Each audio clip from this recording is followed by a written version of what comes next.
Hello everyone, Razia मशकूर from वतन की बातें हम वतनों के साथ। मेरे साथ आज जो एक गेस्ट हैं, हमारे बड़े अच्छे दोस्त हैं, बॉस्टन बेस्ड हैं, बिजनेसमैन हैं और बहुत एक्टिव हैं पॉलिटिकली।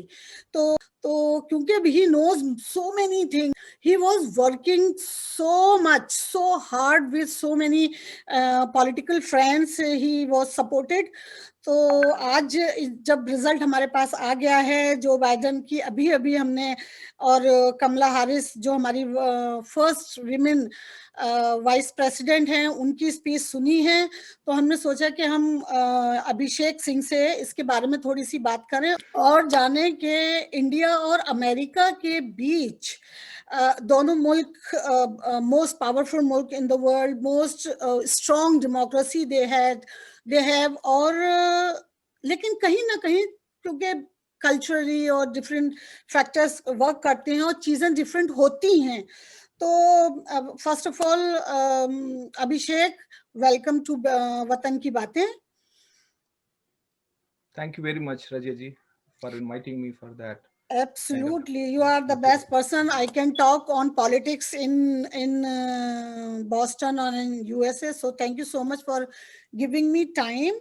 और सबसे पहला मेरा क्वेश्चन जो है, क्योंकि हमारा जो रिजल्ट आया है it took 3-4 days to come, तो आप मुझे ये बताइए कि how it works, क्या हुआ, कैसे ये शुरू हुआ, यूएस इलेक्शन का जो पूरा प्रोसेस था वो क्या है और कैसे होता है? So, भारत में और अमेरिका में काफी कुछ सिमिलरिटी है और कुछ डिफरेंसेस भी हैं। तो अमेरिका के अंदर भी फेडरल सिस्टम है, इंडिया में भी फेडरल सिस्टम है, और ऑलमोस्ट दिस फेडरल सिस्टम के साथ साथ 50 स्टेट भी जुड़े हुए होते हैं। तो अमेरिका के अंदर 50 स्टेट हैं, उनके हर एक स्टेट की साइज के आधार पे, यहाँ की पॉपुलेशन के आधार पे, यहाँ पे इन्होंने इलेक्टोरल वोट्स दिए हुए हैं उन स्टेट्स को।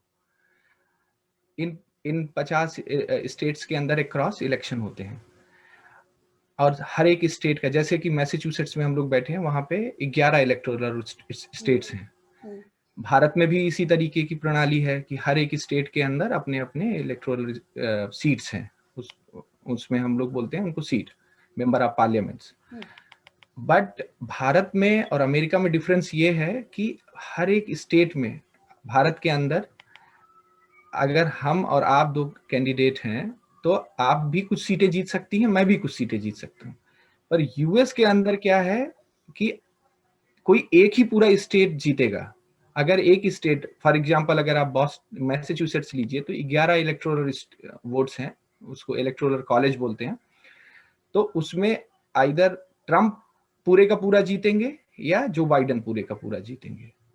इसी तरीके से जिस तरह से जैसे पेंसिल्वेनिया है, फिलाडेल्फिया है, सबके अपने अपने नंबर्स हैं, कैलिफोर्निया है, दैट इज क्लियर। अब ये इट डजंट मैटर कि आप एक वोट से जीतती हैं या आप 100,000 वोट से जीतती हैं, राइट? और दूसरी एक और काउंटिंग चलती रहती है साइड बाय साइड, जिसको पॉपुलर वोट्स बोलते हैं। उसमें आपको पर्टिकुलर वोट दिखाता है, पर वो जो है technically it is not going to decide anything like that you are going to become president और नॉट।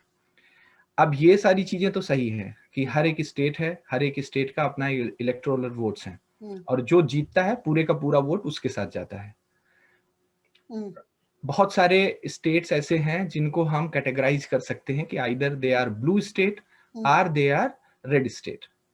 वो रिपब्लिकन है या डेमोक्रेट है, on the basis of the way when the citizen will register themselves, identified themselves, either they are Republican और Democrats, या पहले की जो चुनाव के रिजल्ट आए हुए हैं उनके बेसिस पे।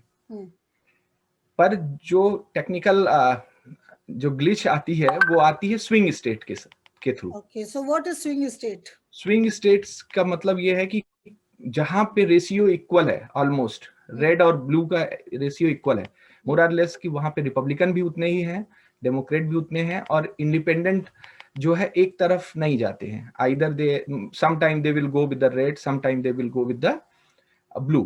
तो they know as a swing state.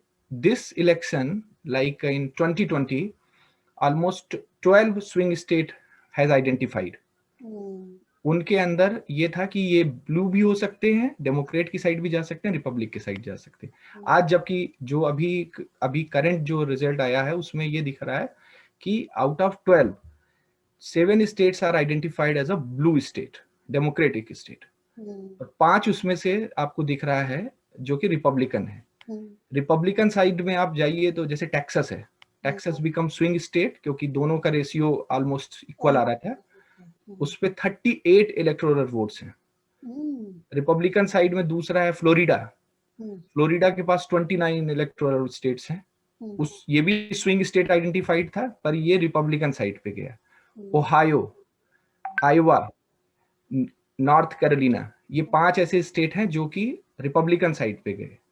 इनके अपने अपने वोटिंग हैं, जैसे नॉर्थ कैरोलिना के पास 15 इलेक्टोरल स्टेट्स हैं, वोट्स हैं, फ्लोरिडा के पास 29 है, आयोवा के पास 6 है, ओहायो के पास 18 है।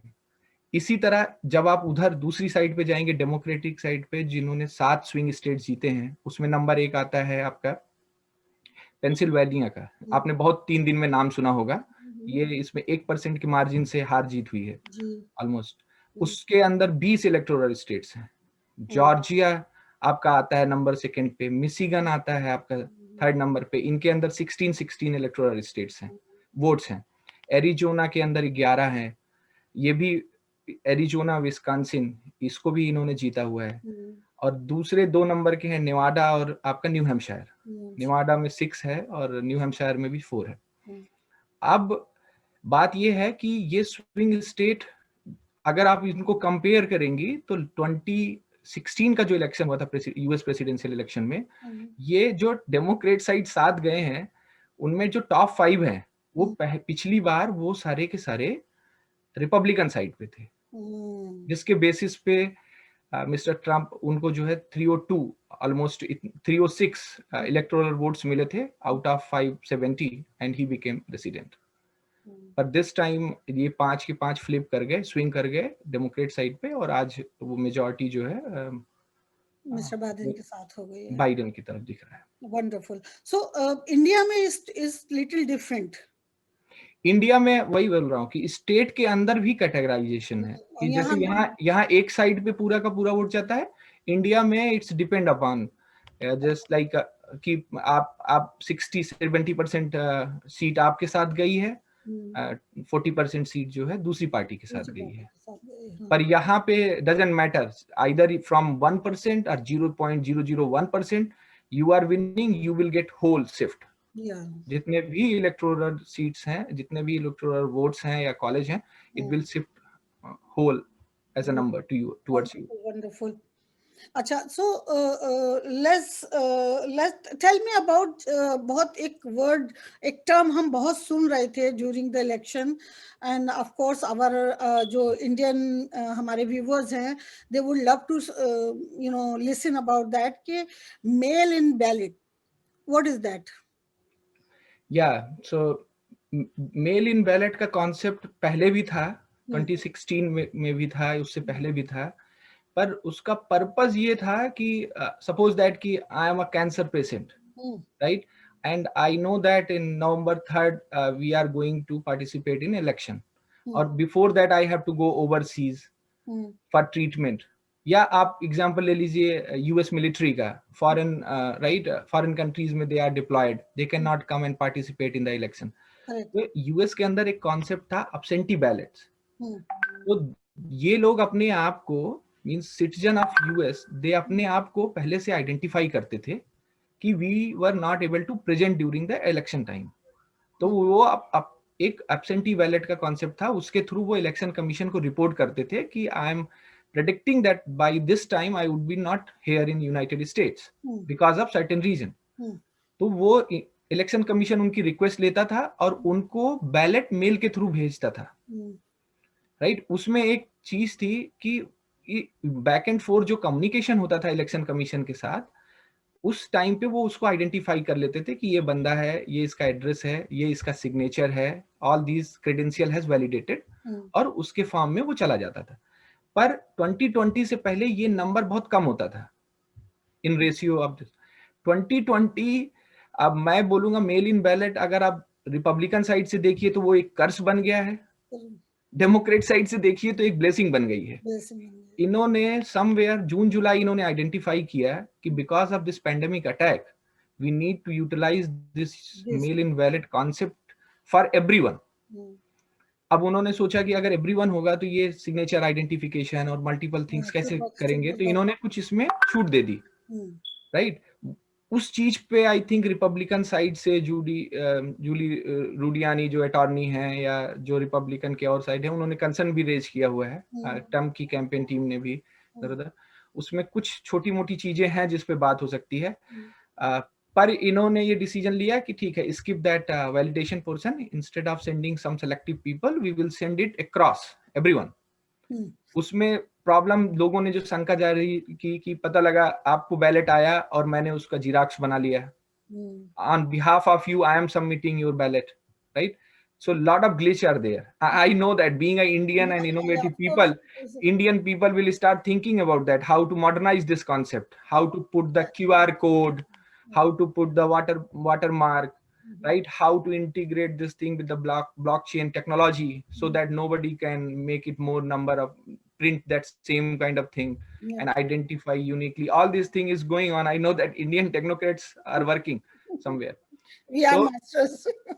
Yeah, so this is the mail ballot. इसमें इशू थोड़ा बहुत ये आ गई कि इन थोड़ा, क्योंकि it is a first time election commission और सबको किसी को इतने ब्रॉडर लेवल पे इतना एक्सपीरियंस भी नहीं रहा होगा कि कैसे मैनेज करेंगे। उसमें कट ऑफ डेट को लेके थोड़ा इशू आए, कंसर्न रेज हुए हैं कि जिस दिन इलेक्शन खत्म हुआ according to their time zone, it should be like there would be some cutoff date and time that 3rd November after 8 PM EST we are not going to accept that thing. Correct. दूसरी चीज इसमें थोड़ा सा और मुझे जो दिखता है, जब मेल इन बैलेट करते हैं इंडिया वगैरह में क्या होता है कि हर मेल के ऊपर आपका स्टैंप लगता है। यूएस में अगर आप ध्यान दीजिएगा तो ये थोड़ा यूनिक है, 50% पे आप कभी कभी लगता है, कभी कभी नहीं लगता है। सो फिर इलेक्शन कमीशन ने बोला कि नहीं ठीक है, जो भी बैलेट मेल के थ्रू आए हैं, even for the source to destination, even it is submitted at the source और उस पे स्टैंप लगा है, वी विल आल्सो काउंट। वो ये सुप्रीम कोर्ट में भी चीजें आगे पीछे जा रही हैं। सो यहाँ पे लोगों ने थोड़ा कंसर्न रेज किया कि भाई ये बाद में डाला जा रहा है, ये पहले डाला जा रहा है, राइट। इन सब चीजों पे चलती रही, इसी कैस के थ्रू इतना थोड़ा सा इलेक्शन एक्सटेंड भी हुआ, चीजें हुई। ओवरसीज के बैलेट आने में थोड़ा डिले हुए कुछ स्टेट्स के अंदर। So that's why this term become more popular, absentee ballots and this one mail in ballots. Yeah, wonderful. हर बार जब भी इलेक्शन होते हैं तो बहुत सर्टेन पीपल होते हैं जो मूव नहीं कर सकते, जा नहीं सकते, एल्डरली हैं, बीमार हैं, उन लोग के लिए था। लेकिन because of Covid I think most people are using this mail-in ballot. Yeah, so that's why I'm saying that. काम भी बढ़ गया और रिजल्ट आने में 3 दिन लग गए क्योंकि सारा कुछ मैनुअल हो रहा था।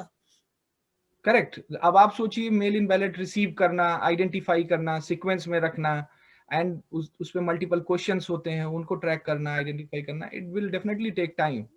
लेकिन आई थिंक सेकंड डे से जो रिजल्ट आ रहे थे वो वन साइडेड होते जा रहे थे।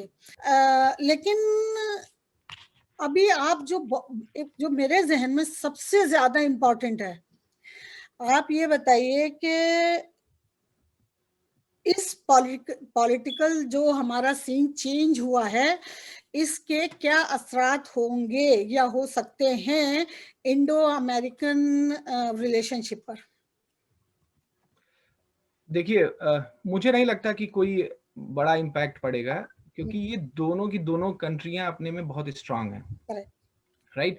कुछ लोगों का ये परसेप्शन है कि कुछ फेवर है, कुछ चीजें हैं, पर मैं यहाँ ये बात बताऊं कि फेवर भी स्ट्रांग को ही करता है ज्यादातर, मोस्टली।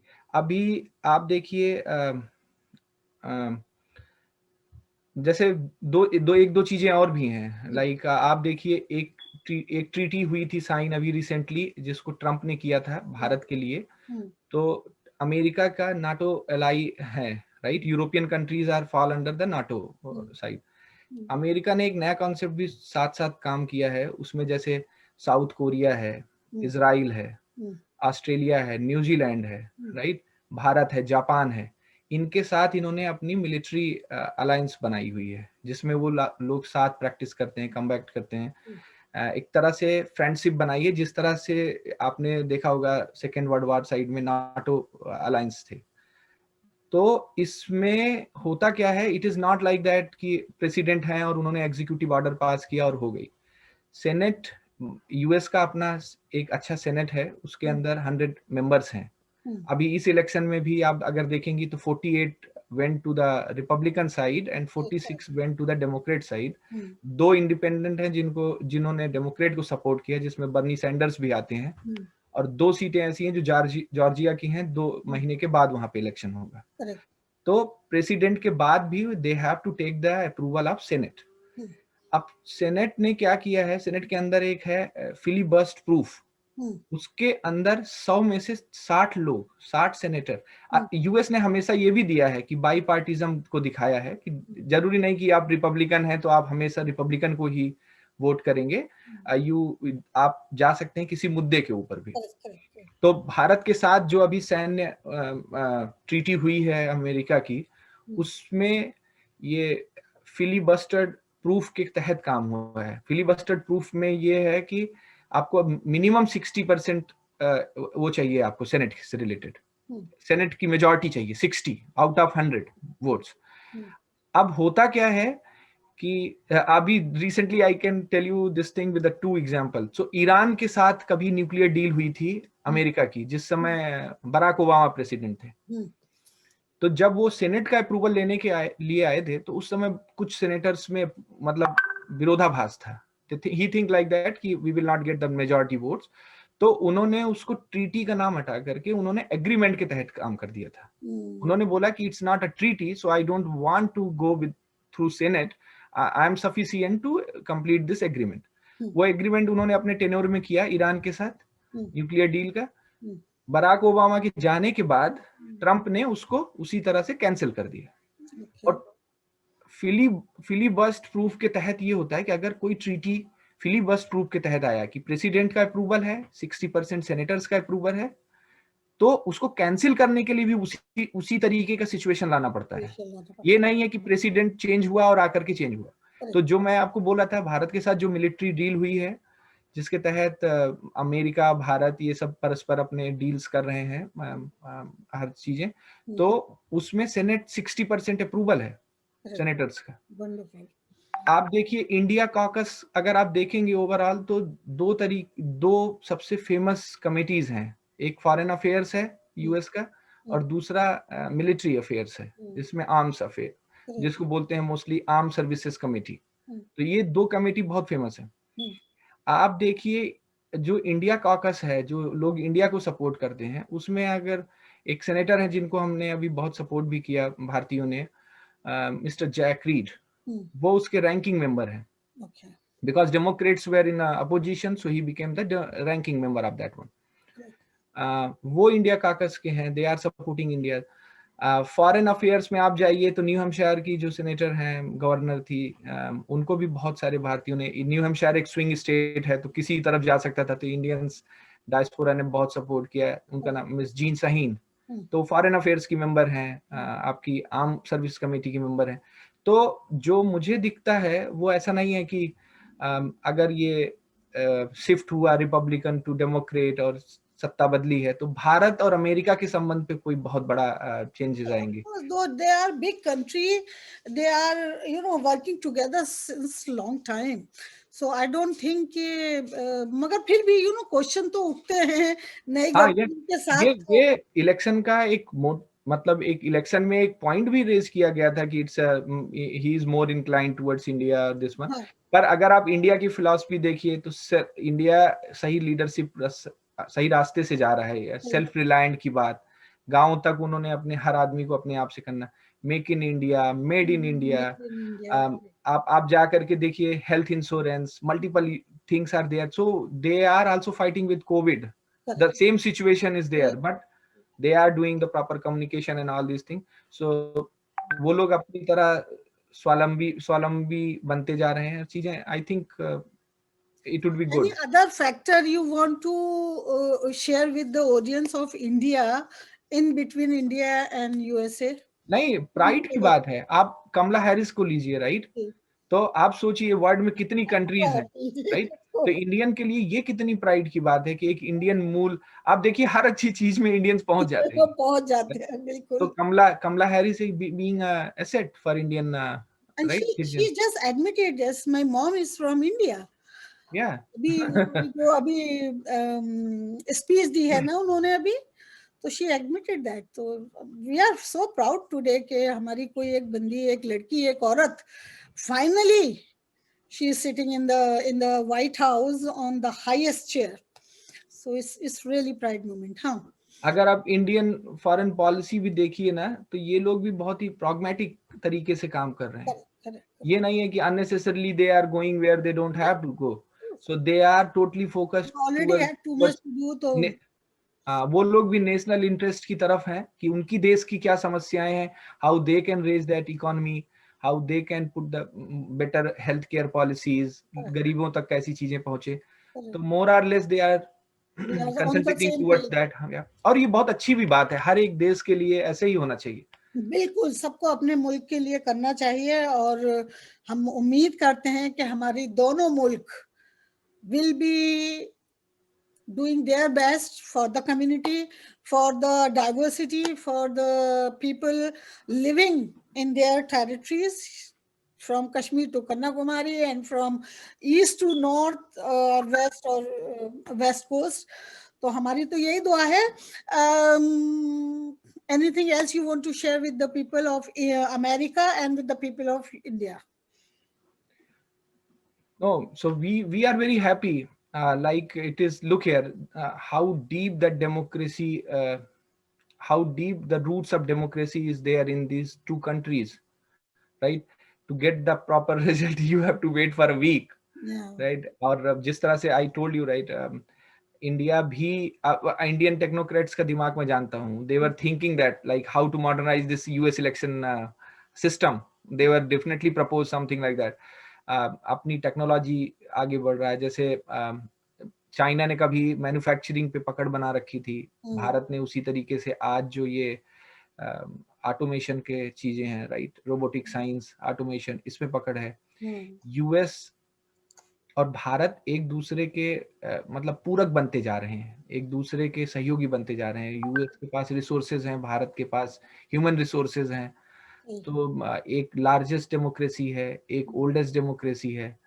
और आपको मैं बताऊं कि यूएस के इलेक्शन में अगर आप ध्यान देंगी तो Indians population wise they are 3%, economy wise अगर आप देखेंगे तो 15% इंडियन पॉपुलेशन है। पर यूएस के इलेक्शन में इस बारी मेरे को बहुत खुशी हुई कि इंडियंस आर मींस आप देखेंगे हर एक इंडियन ओपन है, either they are Democrat side, Republican side, they are vocal actually. ये बहुत अच्छी बात है। फ्यू इंडियंस गॉट सिलेक्टेड, जिसमें अभी मैं एक Neeraj Anthony, very young boy, he became a state senator from Ohio state. या that is the good, yeah, excellent person. Other one is like Mr. There is a guy named Thanedar, he became state representative from Michigan. So Rick is there, he became US senator. So multiple people and many people have fought the election. And other than that, if you see, go through the campaign team, many people are there. If you see, multiple advocacy pack has created during these elections. So they are doing the advocacy either through the Democrat side, they are talking a lot about the policies, and I'm expecting and anticipating the same thing happen in from brain drain from US to India as well. Lot of good people will go and participate in Indian election when things happen. So second generation Indians are also taking it. So this is a very good thing. Like correct. Thank you so much, Abhishek, for giving us time and enlightening us or answer our few questions, which is really insightful. And I hope कि जो India में specially लोग बैठे हैं, they will understand things how it works here and there. So thank you so much for your time and your support, and wishing you good luck for Thank your you. all future endeavors.